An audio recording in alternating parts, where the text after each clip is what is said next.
లోకములోని జనములన్నీయు అబ్రహాము సంతానము వలన దీవెనతోనే నింపబడునని వాక్యమందు లేదా?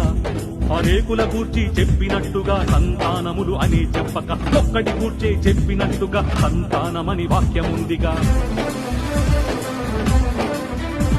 ఆ ఒక్కడు మాత్రము క్రీస్తు యేసని, ఆయనలోనే రక్షణుందని ముందే తెలిసిన అబ్రహాము మిగులు ఆనందించలేదా? ఆ ఒక్కడు మాత్రము క్రీస్తు యేసని, ఆయనలోనే రక్షణుందని ముందే తెలిసిన అబ్రహాము మిగులు ఆనందించలేదా? ప్రవక్తగానే ఉండి కూడా క్రీస్తు కొరకే ఎదురు చూసిన అబ్రహాము కంటే క్రీస్తే గొప్పవాడు కాడా? అందరిలో ఒకడు కాదు నువ్వు నమ్మిన క్రీస్తుడు, అందరికీ ఒక్కడే నేను నమ్మిన యేసుడు. అందరిలో ఒకడు కాదు నువ్వు నమ్మిన క్రీస్తుడు, అందరికీ ఒక్కడే మనము నమ్మిన యేసు.